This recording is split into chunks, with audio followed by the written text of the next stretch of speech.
राजेश खन्ना के निधन को 2 दिन भी नहीं हुए हैं और विवाद उठ खड़ा हुआ है उस परिवार में, खन्ना परिवार में।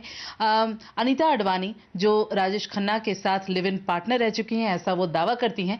उन्होंने डोमेस्टिक वायलेंस एक्ट के तहत खन्ना परिवार को एक नोटिस भेजा है। हमारे साथ इस वक्त मौजूद है एडवोकेट रिजवान आलम सिद्दीकी। स्वागत है आपका सर। मैं ये जानना चाहती हूँ कि डोमेस्टिक वायलेंस एक्ट होता क्या है? देखिए, डोमेस्टिक वायलेंस एक्ट 2005 में टेबल हुआ था। इस एक्ट के हिसाब से औरतों को सर्टेन प्रोटेक्शंस दिए गए थे।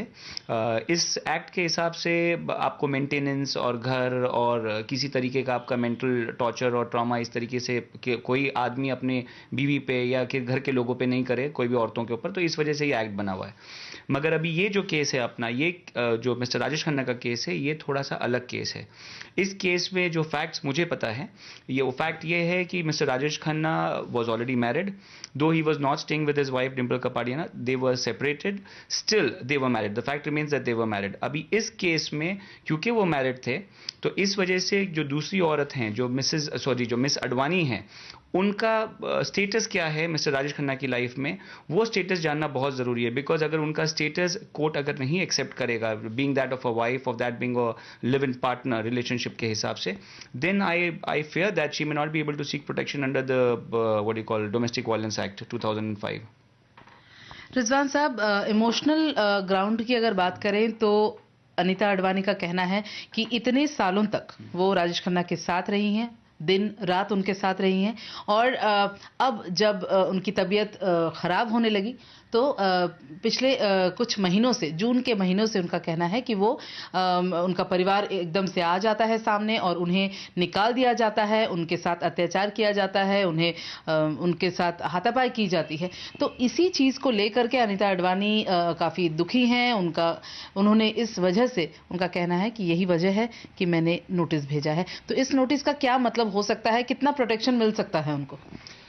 देखिए, इमोशनल वो अलग चीज़ है, उस पर मैं नहीं बात करूंगा, बिकॉज लीगल पॉइंट्स पे मैं बात करूंगा। The fact remains that mister Rajesh Khanna was a Hindu man. The fact remains that he was married. अभी अगर उनकी ज़िंदगी में कोई लड़की अगर आती है या कोई औरत आती है, तो वो उनकी जिम्मेदारी बनती है कि उनको देखना चाहिए कि जिनके साथ में वो रिलेशनशिप कर रही हैं उनका स्टेटस क्या है। बिकॉज अगर उनको कुछ प्रोटेक्शन चाहिए तो उनका स्टेटस जानना बहुत ज़रूरी होता है। बिकॉज कोर्ट्स इमोशंस को देखती है, ये नहीं बोल रहा हूँ कि नहीं देखेगी, बट खाली इमोशंस को देख के आपको जजमेंट्स नहीं मिलते हैं। बिकॉज स्टेटस जानना बहुत ज़रूरी है। अगर मिस्टर राजेश खन्ना अगर एक मुस्लिम होते हैं तो शायद सिचुएशन कुछ और होता, but because he was a Hindu and because he was already married, the status of Miss Advani in the life of Mr. Rajesh Khanna is something which is little doubtful, because what status will she enjoy? Because the live-in partner relationship that she had, I don't know whether because of that she will be able to enjoy that status of a live-in partner and claim anything under the Domestic Violence Act 2005. That is the question. आपने अभी जैसे orders हैं, supreme court के कुछ orders आए थे कि live in relationship के तहत आपको कुछ प्रॉपर्टी का हिस्सा भी मिल सकता है। तो क्या है ये, मतलब ये जो एक्ट बताया गया है, क्या अनीता अडवाणी के केस में ये मतलब ये जायज़ है? जी, देखिए, लिव इन रिलेशनशिप को to a very large extent metros में भी एक्सेप्ट कर लिए। अभी इसको सही तरीके से बाकायदा बिल में पास करेंगे, और in fact also at the same time they are talking about wife being entitled to 50% of husbands property. काफ़ी सारे चेंजेस आ रहे हैं, इस पे गौर फरमा रहे हैं, बट अगेन ये सब चीज़ों में कहीं नहीं लिखा हुआ है कि एक शादीशुदा आदमी अगर लिव इन रिलेशनशिप करता है तो वो लिव इन रिलेशनशिप की जो पार्टनर हैं, लेडी पार्टनर, उनके राइट्स बनते हैं। वो नहीं लिखा हुआ है कहीं। तो अगर इसमें लीगल आगे कुछ बात होती है तो क्या खन्ना परिवार पर इसका कोई असर हो सकता है? देखिए, इसमें काफ़ी सारे पहलू हैं। इस जो तरीके से उन्होंने प्रोसीड किया है वो थोड़ा सा डाउटफुल लग रहा है मुझे।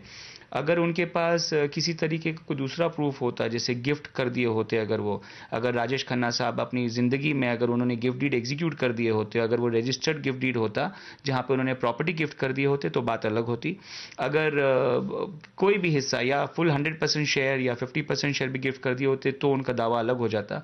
या फिर उनके पास किसी तरीके का कुछ एडवर्स पोजेशन या इस तरीके का कुछ प्रूफ हो कि बाबा on the basis of adverse possession, on the basis of these things I am going, तो ये सब उनके उनके क्लेम्स अलग बनते, but the basis that she has claimed right now, ये थोड़ा सा अलग लगा मुझे.